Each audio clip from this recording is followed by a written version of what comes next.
tu palabra nos habla, Señor, y nos muestra lo maravilloso que tú eres, Señor, en cada una de las historias que podemos leer, Señor Jesús. Te damos la gloria y la honra, Señor. Amén. Bueno, muchas gracias a ustedes por participar en este tiempo de la oración de la palabra y bienvenidos nuevamente a los que se estuvieron conectando mientras lo estábamos haciendo. Un saludo muy grande para ustedes y bueno, los dejo entonces con el profe Fiverr, el cual va a dar el tema. Juanjo, déjame compartir pantalla, por favor. Y bueno, buenas noches a todos. Espero que en el día de hoy hayan tenido un buen día de trabajo. Para otros que tal vez no, pues guarden la esperanza en el Señor de que pronto Él les proveerá.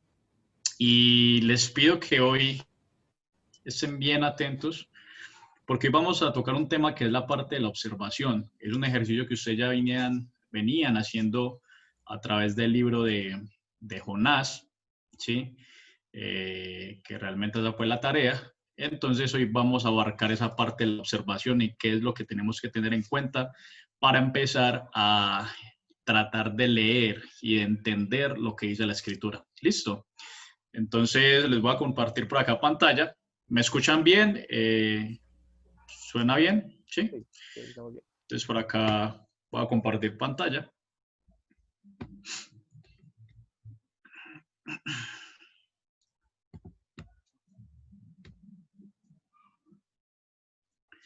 Bien, entonces hoy vamos a ver lo que es el método inductivo, ¿sí? El método inductivo es, como les digo, es una parte del estudio bíblico y lo que nos va a llevar es obviamente, a entender y a comprender lo que dice la escritura. ¿Qué es lo primero que vamos a ver hoy? Hoy vamos a ver lo que es la parte de la observación.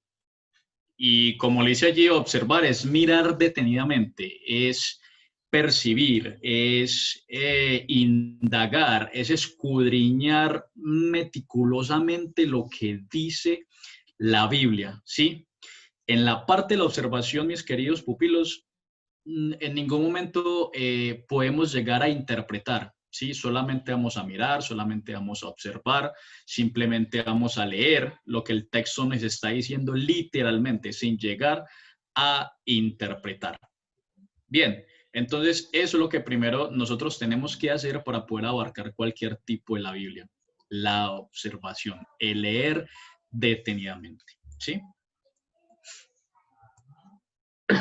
Bueno, entonces, mirando esto, ¿ustedes qué pueden ver en la imagen que les estoy presentando allí?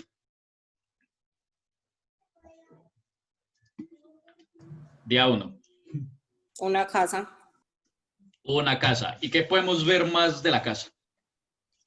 Una casa que tiene dos ventanas, una de 4 vitrales, la otra de 6 vitrales, tiene 2 escalones, un matorral, es amarilla, con rojo. Ajá. Sí. Se ve pequeña. Muy bien, excelente. Eso es lo que nosotros hacemos a la hora de abarcar un texto en la Biblia. Es lo mismo, es observar lo que la imagen, en este caso la escritura, nos está mostrando, ¿sí? Un ejemplo muy claro, si por ejemplo el libro de Jonás les está diciendo, y se levantó Jonás y huyó de la presencia del Señor, en la parte de la observación yo tengo que identificar eso y tengo que decir, es que Jonás se levantó de su casa, se paró y cogió un rumbo desconocido, cogió un rumbo contrario a lo que el Señor le había demandado, ¿sí? Entonces, eso es lo que es la parte de la observación. ¿Qué pasa? Cuando yo les digo que no deben de interpretar o que no deben de ir más allá de la parte de la observación, es esto, es imaginarnos o es pensar que esa casa significa algo más. Sí, esa casa me está mostrando como es amarilla y roja, entonces esa casa me está mostrando lo que es, no sé, la belleza y el esplendor de la naturaleza, o sea, es ir a darle un significado que va más allá de lo que nosotros estamos observando acá en esa casa, ¿cierto? O poder decir, no, es que en esa casa viven 8 parientes, pero entonces, ¿en qué parte vemos los 8 parientes? No se ven. No podemos llegar, ir más allá, sino simplemente vamos a observar y muy bien el ejercicio que acabaron de hacer, el cual es esa parte.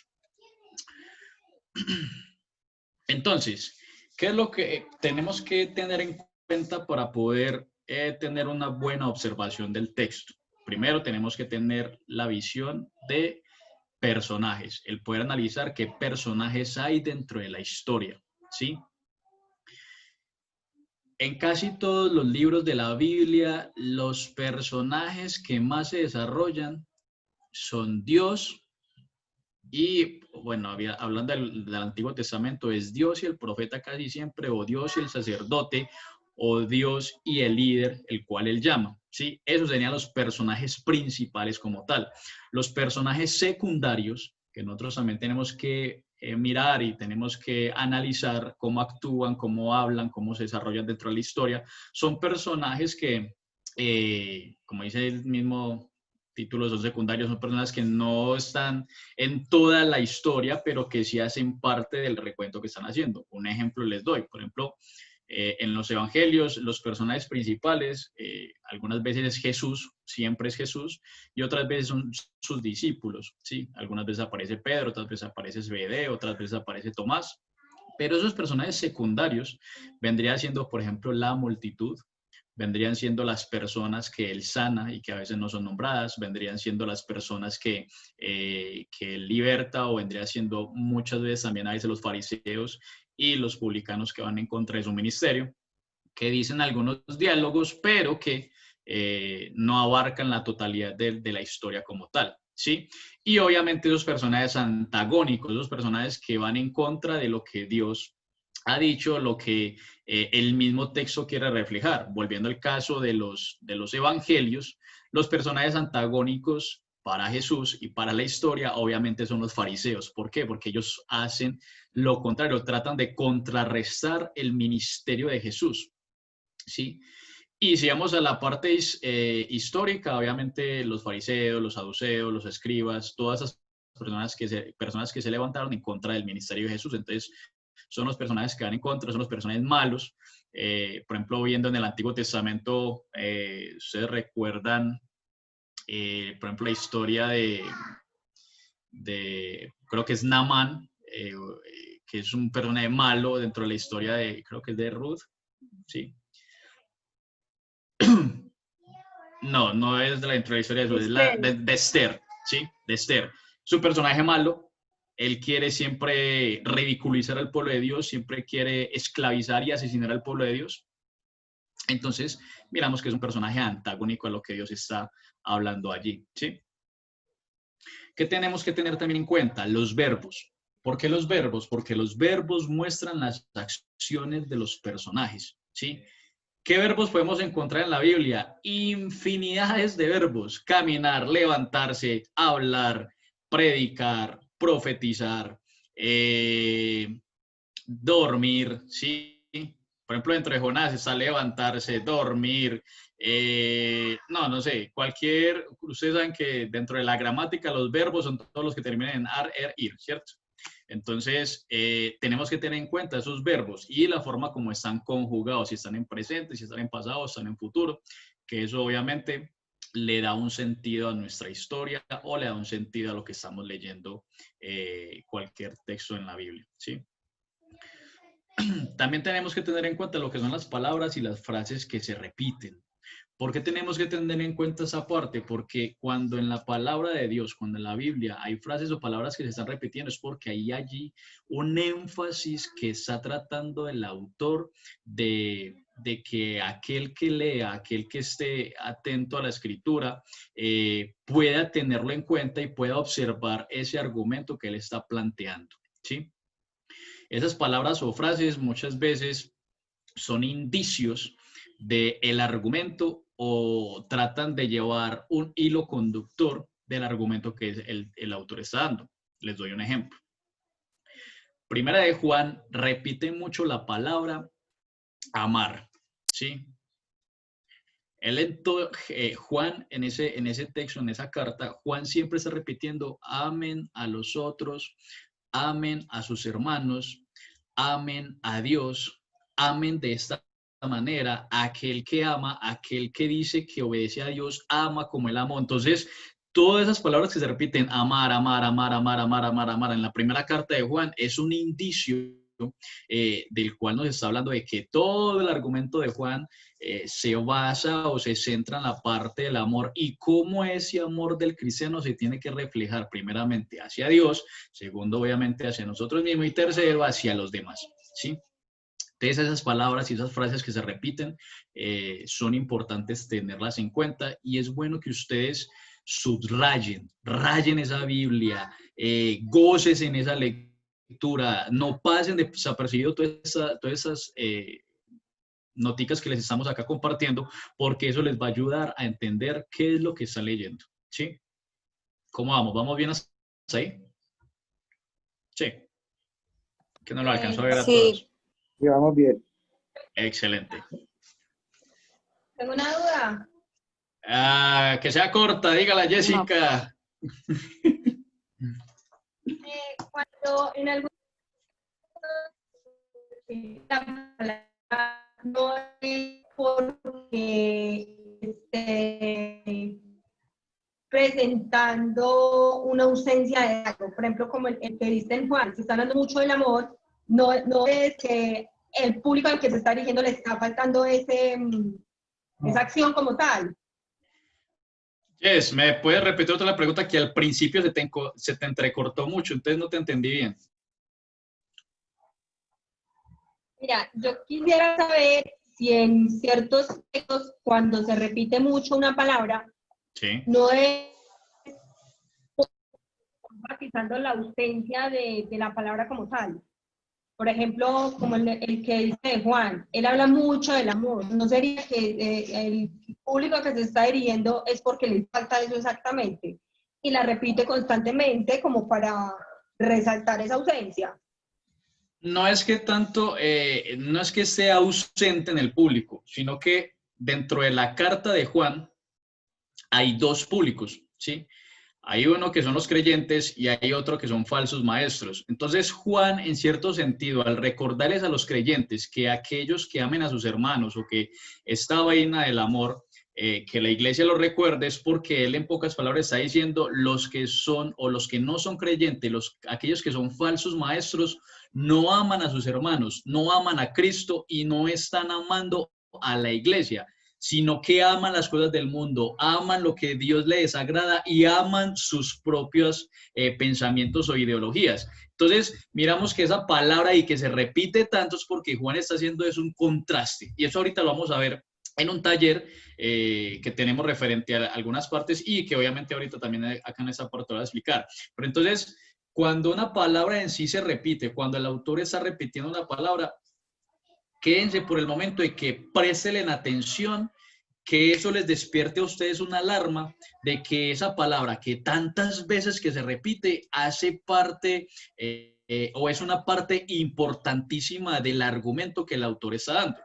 Por ejemplo, Jess, te doy otro ejemplo. En Romanos, la palabra que más se repite es justificación y justicia, ¿sí? Entonces, ¿qué es lo que está tratando de decir Pablo al repetir tantas veces la palabra justicia, justicia, justicia? ¿Sí? ¿El qué está tratando de decir o qué nos está tratando de decir a nosotros? Obviamente como público actualizado, pero también qué les estaba tratando de decir al público en ese tiempo en Roma. ¿Sí? Entonces, cuando ustedes vean dentro de su lectura que una palabra se repite constantemente, como les decía ahorita, subrayenla, o sea, ténganla siempre presente, porque eso es un indicio, eso es un argumento fuerte que el autor está dando allí, hace parte del centro del argumento que el autor está dando, entonces es lo que queremos transmitirles, ¿sí? Ya hablando del contexto y todo eso, ya sí tocaría escudriñar obviamente mucho más, pero esa es la parte que quiero que se lleven esa noche. No sé si contesté tu pregunta, Jess. Y, gracias, te le voy a decir para todo. Sí, gracias. Listo. Entonces, seguimos. ¿Qué tenemos que tener en cuenta también? Lo que es el contexto inmediato y el contexto del libro. ¿Alguno sabe qué es eso? Sí, no tenemos ni idea. Explíquenos. no. Y el contexto No. del libro es como el tiempo en el que se escribió o lo que estaba sucediendo en ese tiempo. Pues Y me Sí, imagino Pau. que el contexto inmediato es lo que está pasando pues como en ese momento. No sé si estoy bien. Bueno, casi. es la idea principal. No es la idea principal. La idea principal es otra vaina. ¿Sí? El contexto inmediato y el contexto del libro. Bueno, empecemos con lo general, que es el contexto del libro. El contexto del libro es que, como decía Pau, ¿qué me está contando esa historia? ¿Qué es lo que cuál es el argumento que el autor está dando? ¿Sobre qué está hablando el autor? ¿Sí? Y más o menos el contexto es a nivel histórico, pero en esa parte a nivel interna del libro. Por ejemplo, pongamos la parte de Jonás. ¿Ustedes qué creen cuál es el contexto del libro de Jonás? El autor, que no sé quién será, no tengo la idea, es un anónimo, pero en sí el autor que nos está contando, ¿qué está diciendo acerca de Jonás? Ya que ustedes leyeron ese libro.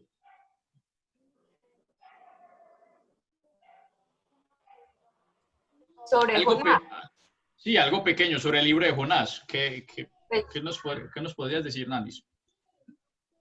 No, pues, no, pero pensé que era como el personaje como tal, que es profeta rebelde. Ah, bueno. No. Desobediente. Dentro del libro obviamente se da la parte del profeta, ¿cierto? Sí, Y sí. que es un profeta desobediente, ¿cierto? Pero entonces, ¿qué podríamos decir nosotros acerca de ese contexto, de esa historia que nos está narrando Jonás?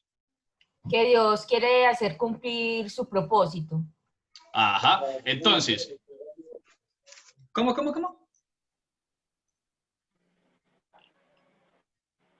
¿Alguien habló por allá? No sé. Bueno.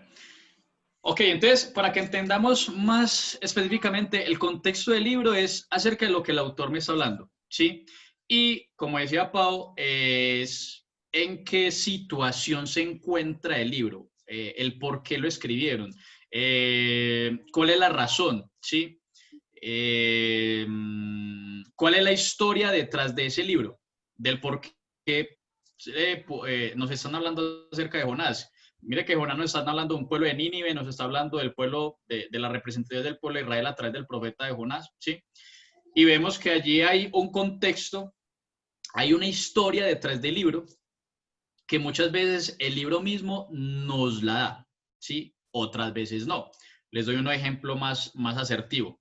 Cuando ustedes empiezan a leer el libro de Ruth en el capítulo 1 dice que aconteció en los días que gobernaban los jueces. Eso es un contexto del libro. Eso es un contexto que el mismo libro nos está presentando. ¿Y cuál es el contexto?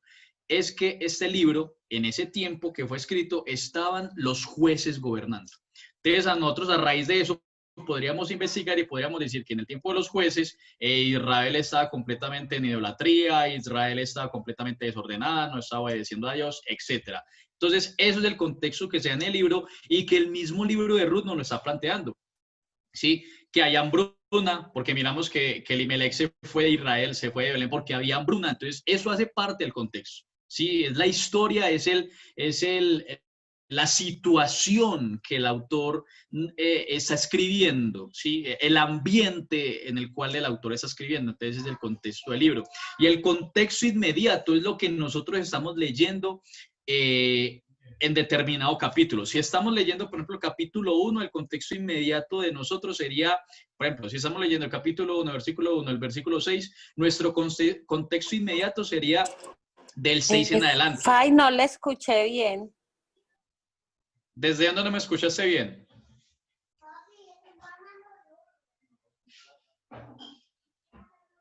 Bueno, no me contestó. Entonces, el contexto inmediato es la situación, el ambiente en el cual fue escrito el libro, ¿cierto? Como les decía ahorita, situaciones de hambre, situaciones de desorden y desobediencia, que están en el libro de Ruth. Pero el contexto inmediato que se nos da el libro es lo que ustedes están leyendo, la porción que ustedes están leyendo, ¿sí? Si estoy leyendo el capítulo 1, versículo 1 al 6, mi contexto inmediato es el capítulo 1, versículo 1, el versículo 6, ¿sí? Ese es mi contexto inmediato. Es el texto que yo estoy leyendo en el momento, ¿sí? ¿Entienden más o menos las dos partes del contexto del libro y el contexto inmediato? Bien. Más o menos. Si ahorita tienen preguntas, escriben por el chat o ahorita más les explicamos profundamente en los talleres. Bien. Y obviamente, hola. Explícame, porfa. Te he entendido el contexto inmediato. Explícame el contexto, no me quedó muy claro. Bien, el contexto del libro. Es la historia, es la situación que se está presentando en todo el libro, ¿sí? Para nosotros poder conocer eso, obviamente tenemos que mirar, tenemos que indagar qué es la situación o el ambiente en el que el libro está presentando. Por ejemplo, como les decía ahorita, el libro de Ruth es un contexto que es un contexto de muerte, en el capítulo 1. Es un contexto que obviamente hay hambre, que hay en sí soledad de parte de Noemí porque pierde su marido y pierde su familia. Entonces mira que es un contexto que el mismo libro nos está presentando y que nos va a ayudar a tener un panorama más claro de lo que el libro nos quiere hablar, ¿sí? Por ejemplo, volviendo a Ruth, vemos que Noemí en cierto sentido está desahuciada, está abandonada porque su marido y sus 2 hijos han muerto, ¿cierto? Y ese contexto se da dentro de todo el libro. Esa historia, esa situación, ¿cierto? Ese ambiente de muerte, de soledad, se da en todo el libro de Ruth. Y eso es lo que es el contexto del libro como tal, ¿sí? Por ejemplo, el contexto de Apocalipsis. El contexto de Apocalipsis es un ambiente de violencia, de maltrato, de ira y de muerte hacia el pueblo de Israel, pero también nos presenta un ambiente y una situación de esperanza. Esa esperanza en que el Cristo que murió y resucitó vendrá, ¿sí? Entonces sí es más claro un poquito lo que les estoy tratando de explicar.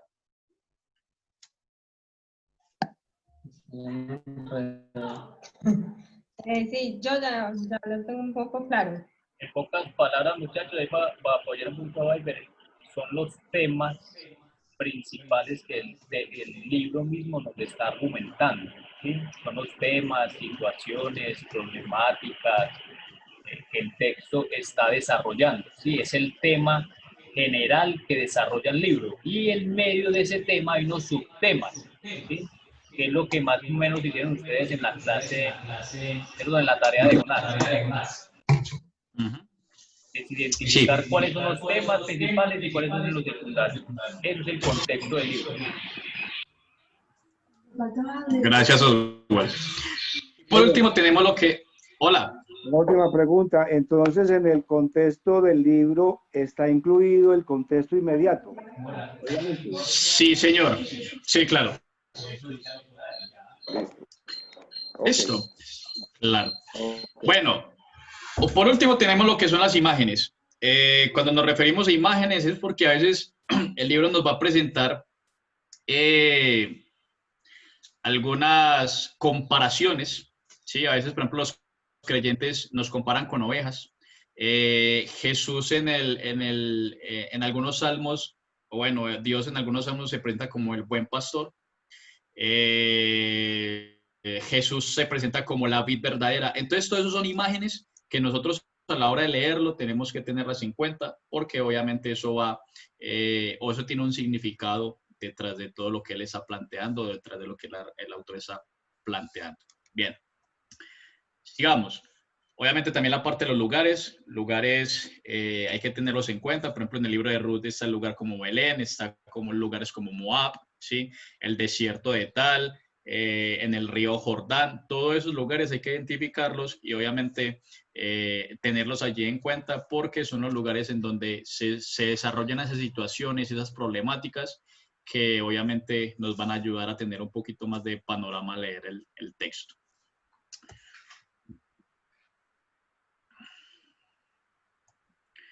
Entonces, ahora deberíamos preguntarnos ¿qué dice el texto? ¿De qué está hablando esta imagen?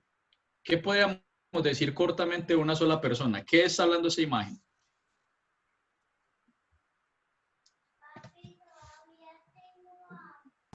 Que es un dibujo hecho por un niño. Ajá, ¿y qué más? ¿Qué está dibujando? Diego, ahí interpretaste.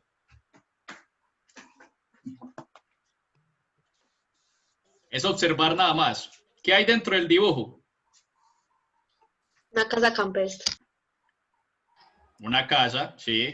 Natural. Un lindo día. Árboles. Un paisaje. Ajá. Un niño. Ajá. Y Exacto. alguien dibujando. Alguien dibujando. Ujú. Entonces, eso es lo que nosotros tenemos que hacer a la hora de leer el texto en la Biblia, ¿sí? No hacer lo que, tomando ejemplo de Dieguito, como Dieguito que dio una dijo, ¡ay, la creación! No, eso ya es interpretar, eso ya es otra vaina. Simplemente es observar lo que yo veo una mano que está dibujando dos árboles, una casa, unas nubes, un niño, hay flores, ¿cierto? Entonces, eso es lo que hace parte de la observación. Ya ese ejercicio lo hicimos, lo que es literalmente observar, no interpretar. Entonces, en pocas palabras, mis queridos pupilos, después de haber escrito lo que el texto dice, organiza tus ideas. Sí, después de que hayas identificado lo que son los lugares, de que hayas identificado personajes principales, secundarios, terciarios, si los hay, los verbos, las ideas principales que se pueden dar dentro del argumento, o trata de organizar tus ideas, formar las ideas y trata de resumir ese argumento del autor en una frase sencilla, el cual abarque todo lo que tú has visto, ¿sí? Ojo, repito, sin llegar a interpretar, ¿sí? Sino que simplemente todo lo que tú has visto en el texto, o en la imagen, o en la Biblia, según el texto que estés viendo, poderlo organizar en una sola frase. Les doy un ejemplo. La casita que nosotros acabamos de ver, le podemos dar ese título. El niño que soñaba con tener una casa naranja. Eso es más o menos lo que les estamos planteando que deben de hacer con ustedes con su texto, ¿sí? Que después de que hayan identificado todo lo que vimos en la primera parte, ustedes puedan resumirlo en una frase célebre, una frase en el cual obviamente les quede esa parte central, lo central que el texto está hablando, ¿sí? Entonces, ese es el punto donde tenemos que llegar y vuelvo y le repito, ahorita en el taller vamos a ver esa parte. Fay, qué pena, ¿me puedes mostrar Hola. las dos imágenes anteriores, por favor? Es que mi celular me está sacando cada rato y no vi las dos anteriores. Esta. ¿Sí?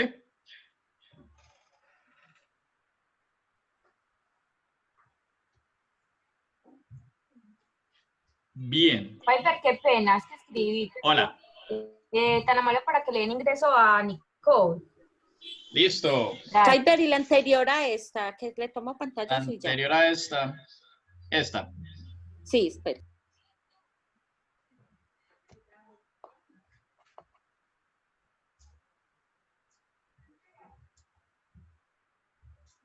¿Listo? Sí, ya le tomé pantallazo, gracias. Ok.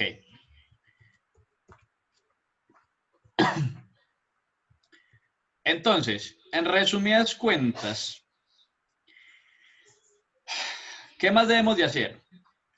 Lo que tenemos que hacer es lo que estamos hablando ahorita, no sé quién fue el que dijo que esa era la idea central, lo que debíamos de hacer la idea central referente a. Entonces, en esa parte nos vamos a centrar en cómo poder llegar a la idea central de un libro o de un texto, ¿sí?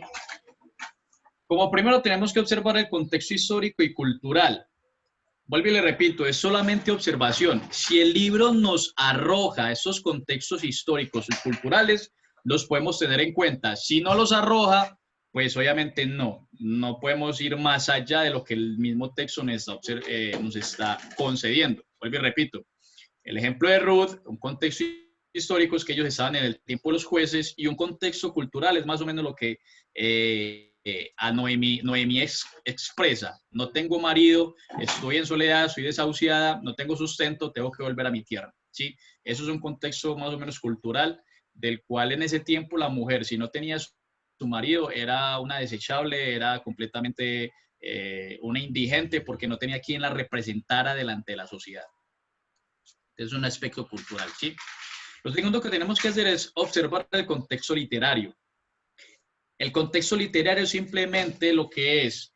Si yo estoy leyendo el capítulo 2 de Ruth, entonces el contexto literario es lo que está antes de ese capítulo 2 y lo que está después de ese capítulo 2. O sea que en pocas palabras sería el capítulo 1 de Ruth y el capítulo 3 y 4 de ese libro. ¿Sí? ¿Me hago entender? Sí, o sea, el antes y después de. Exacto, el antes y el después del texto que nosotros podamos estar leyendo.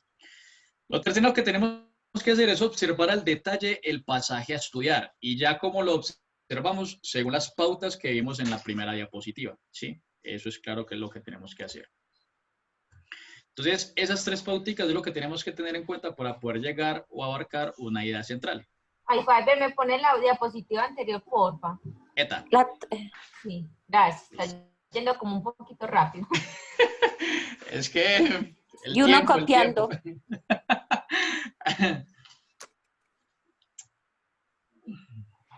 Jaime, pero Hola. es como muy fácil detectar eso. ¿Cómo? Uno empezando no es como muy fácil detectar todas esas cosas.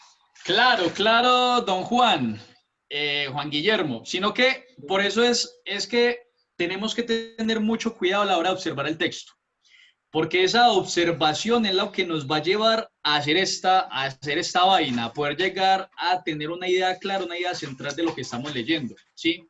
Por eso tenemos que ser muy, muy meticulosos a la hora de leer. Por eso nosotros le enfatizamos mucho, lea, coja varias versiones y lea, y observe, y mire el personaje, y mire lugares, y señale, y subraye, y raye la Biblia. Porque si nosotros no hacemos ese ejercicio, es muy complicado, como tú lo dices, llegar a una idea central, pero no es imposible, es cuestión de estudiar, y sacarle el tiempecito y el jugo a lo que estamos leyendo.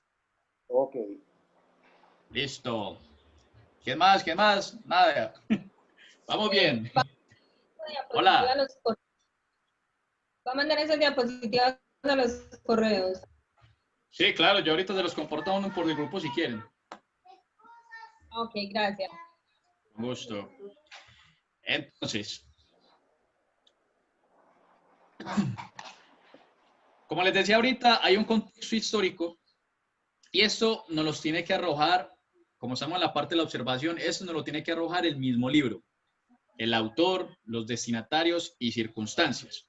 Por ejemplo, libros que nos arrojan esa información pueden ser, por ejemplo, las cartas. Sí, muchas cartas, por ejemplo, vuelvo y repito, Romanos. El autor es Pablo, porque Pablo empieza, yo, Pablo, apóstol de Jesucristo. Eso ya es un indicio de que él es el que está escribiendo. Y después él dice, a los creyentes de Roma. Entonces, ¿cuál es el destinatario? Los romanos, ¿sí? Los que están en la ciudad de Roma.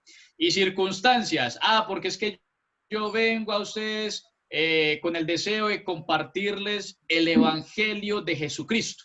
Entonces, ¿cuál es la circunstancia? Es que este man viene a predicarles el evangelio, ¿sí? Entonces, ese es el contexto histórico que el mismo libro nos puede arrojar. Hay otros libros que no nos arroja esa información, entonces si no la tienen, simplemente la desechan. Sí, simplemente, no hay contexto histórico claro, entonces observemos otra cosa, a ver qué el libro nos está planteando para poder entender más fácilmente, ¿cierto? Como les decía, ¿quién fue el autor? ¿Quiénes fueron los citatorios? ¿Cuáles fueron las circunstancias que motivaron al autor a escribir?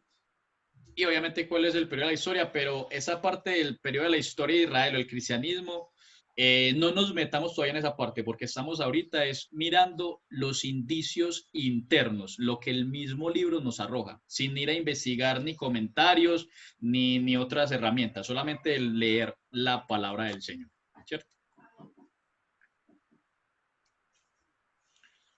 Es el contexto literario, lo que les decía ahorita, lo que está antes y después de determinado pasaje en el que qué estamos pena. leyendo. Me va a poner la cosa anterior, yo le tomo pantallazo. Sí, claro. Ahí está.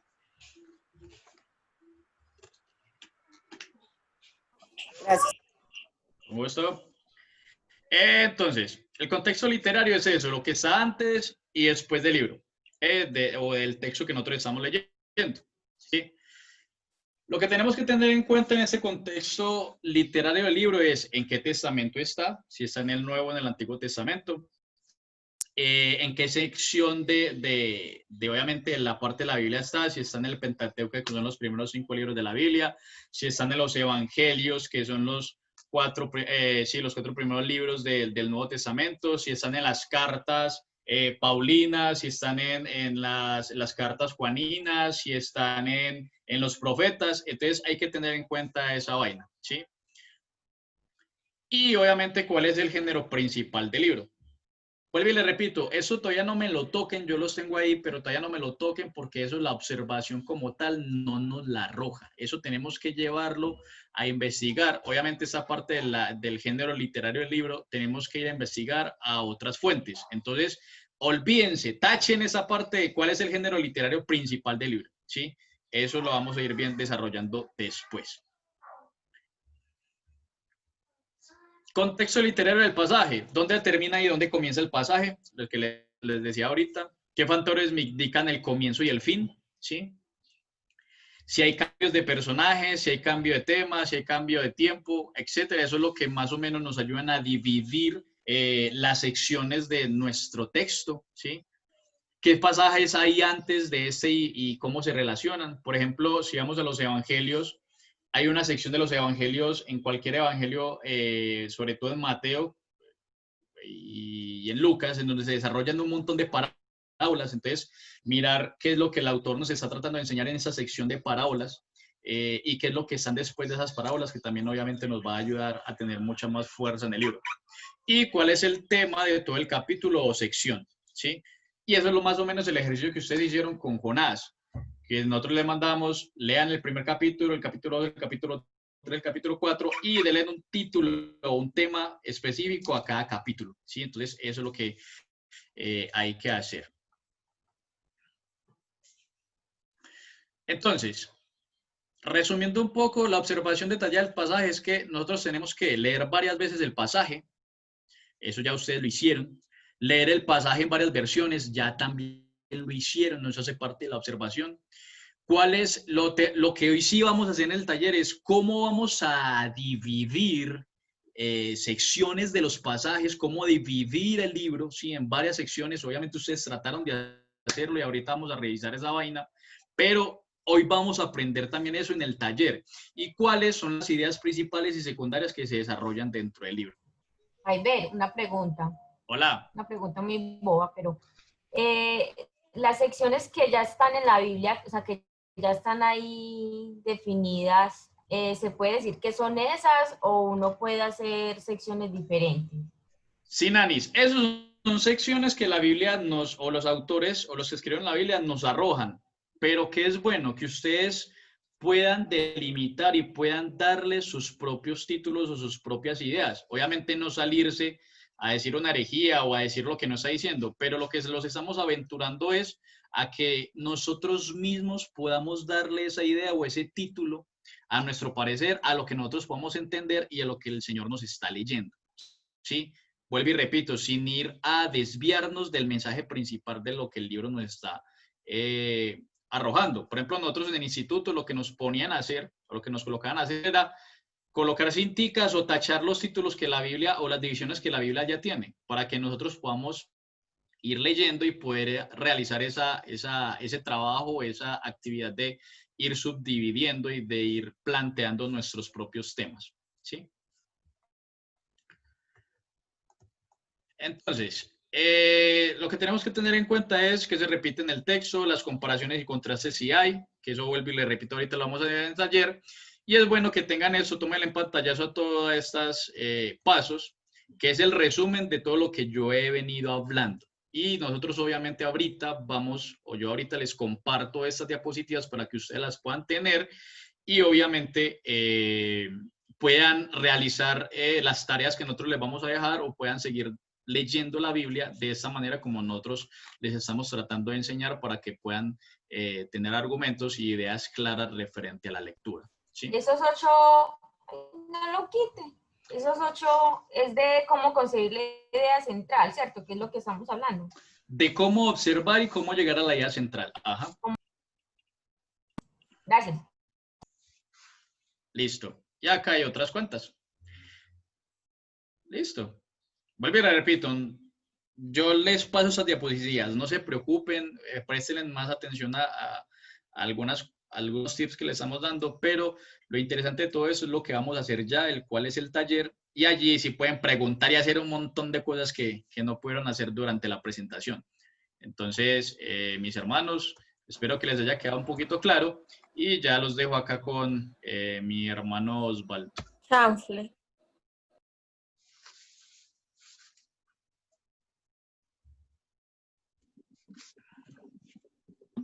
Bueno, muchachos, vamos a entrar al tiempo de taller. Desde esta hora hasta las 9 vamos a estar en tiempo de taller. Voy a dividirlos por grupos. ¿Sí? Vamos a hacer 3 grupos, entonces uno les va a tocar con Fiverr, otro con Juanjo y otro conmigo. Y vamos a desarrollar un taller de acuerdo a lo que Fiverr nos ha explicado hoy. Listo, apenas les llegue a su celular, a su computador, unirse a grupos, le dan unirse. Listo, para que lo tengan en cuenta. Ya los voy a unir.